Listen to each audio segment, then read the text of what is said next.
نبی کریم صلی اللہ علیہ وسلم نے اپنے صحابی حضرت معاذ بن جبل کو بتایا کہ اس دین کا جو سرا ہے، سر ہے، وہ اسلام ہے، یعنی اللہ کی اطاعت کرنا، اور اس کا جو ستون ہے وہ صلاۃ ہے، اور اس کی جو چوٹی ہے وہ جہاد ہے، یعنی پیک وہ جہاد ہے۔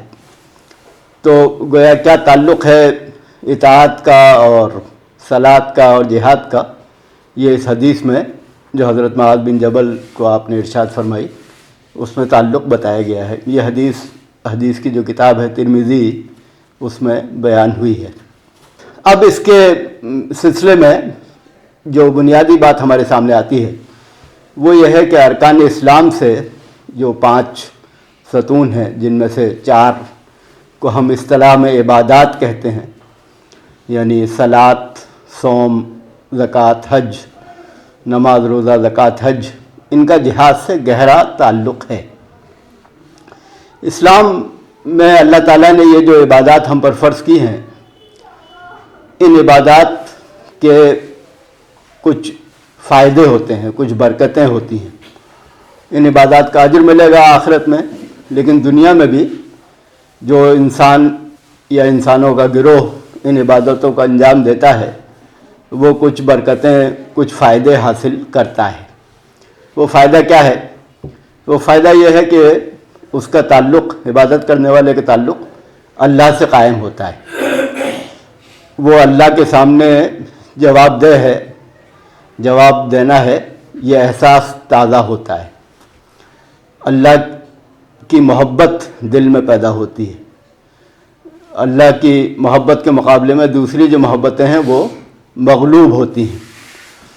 اللہ کے سامنے کھڑا ہونا ہے، اس خیال سے آدمی ایک محتاط انسان بن جاتا ہے جو برائیوں سے بچنے کی کوشش کرتا ہے۔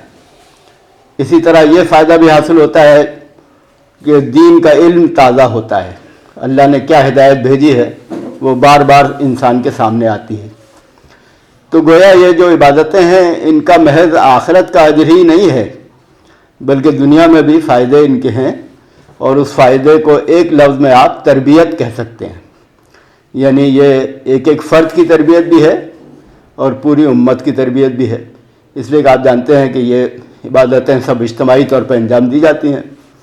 نماز باجماعت ہوتی ہے، روزے سب لوگ ایک ساتھ رکھتے ہیں، حج ایک ساتھ کرتے ہیں، زکوٰۃ کا اجتماعی نظام ہوتا ہے۔ تو یہ جو فائدے حاصل ہوتے ہیں تربیت والے، یہ فرد کو بھی حاصل ہوتے ہیں، انڈیویجول کو بھی، اور پوری جماعت یعنی امت مسلمہ کو بھی حاصل ہوتے ہیں۔ تو اس لیے عبادات کا اہتمام جب ہم کرتے ہیں تو یہ خیال بھی سامنے رہنا چاہیے کہ ہمیں اللہ تعالیٰ اجر دے گا، اور یہ خیال بھی سامنے رہنا چاہیے کہ ان عبادات کا فائدہ ہمیں پہنچے۔ تو عبادات کو شعور کے ساتھ انجام دینا ہے، یعنی کیا ہر عبادت کا فائدہ کیا ہے یہ بات ذہن میں ہو، اور اس فائدے کو حاصل کرنے کی آدمی کوشش کرے، اور اپنے ساتھیوں کے لیے بھی کوشش کرے، اپنے لیے کوشش کرنے کے علاوہ۔ اب قرآن مجید جو ہمیں بتاتا ہے وہ یہ ہے کہ ایک دائمی ذمہ داری ہے مسلمانوں کی۔ کنتم خیر امۃ اخرجت للناس تأمرون بالمعروف وتنہون عن المنکر وتؤمنون باللہ۔ تو تم بہترین امت ہو۔ تو نبی کریم صلی اللہ علیہ وسلم پر ایمان لانے والے وہ ایک امت ہیں، یعنی ایک فرد نہیں بلکہ پورا وہ معاشرہ ہے، پوری امت ہے، اور اس امت کا تعلق انسانوں سے ہے۔ تمہیں انسانوں کے لیے برپا کیا گیا ہے، تو انسانوں کی خیرخواہی کے لیے، انسانوں کی خدمت کے لیے، انسانوں کی اصلاح کے لیے، انسانوں کی ہدایت کے لیے، انسانوں کی رہنمائی کے لیے، ان کو حقیقی راہ بتانے کے لیے۔ تو یہ سارے تعلقات ہیں امت کے انسانوں سے، اور اس تعلق کے جو 2 اہم پہلو ہیں وہ یہ ہے کہ معروف کا حکم دیا جائے یا تلقین کی جائے، اسی طرح منکر سے روکا جائے یا منکر پر ٹوکا جائے۔ طاقت ہو تو روکا جائے گا، طاقت نہ ہو تو ٹوکا جائے گا۔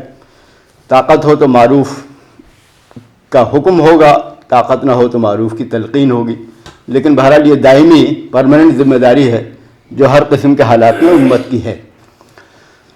تو اب اس ذمہ داری کا خطاب کس سے ہے؟ تو یہ کام افراد کو بھی معروف کا حکم دیا جائے گا، منکر سے روکا جائے گا، حکومتوں کو بھی معروف کا حکم دیا جائے گا، منکر سے روکا جائے گا۔ تو آپ یہ بھی کہہ سکتے ہیں کہ یہ دعوت ہی کے ایک پہلو کا بیان ہے، امر بالمعروف و نہی عن المنکر، اور آپ یہ بھی کہہ سکتے ہیں کہ دعوت کے ساتھ یہ کام کرنا ہے، یعنی دعوت محض پیغام پہنچانا ہے، مگر معروف کا حکم دینا، منکر سے روکنا یہ دعوت کے ساتھ ایک کام ہے۔ تو بہرحال یہ تو محض تعبیر ہے، لیکن ذمہ داریاں دونوں ہیں۔ تو جب یہ ذمہ داریاں امت ادا کرے گی تو وہ خود خرابیوں سے محفوظ رہے گی، لیکن اگر وہ اس ذمہ داری کو ادا نہیں کرے گی تو پھر دنیا میں بھی برائی پھیلے گی اور اس امت میں بھی پھیلنا شروع ہو جائے گی۔ امت اپنے عمل سے حق کے بجائے غیر حق کی گواہی دے رہی ہوگی۔ تو یہ بات بہت ہی بنیادی بات ہے کہ امت امر بالمعروف نہی عن المنکر کرتی رہے۔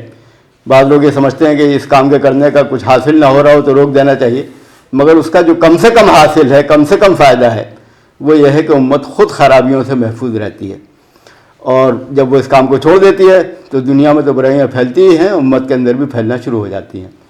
تو امر بالمعروف نہی عن المنکر یہ گویا جہاد سے گہرا تعلق رکھنے والا کام ہے، اور ہر حالت میں کرنا ہے، چاہے ہمیں طاقت حاصل ہو یا طاقت نہ حاصل ہو۔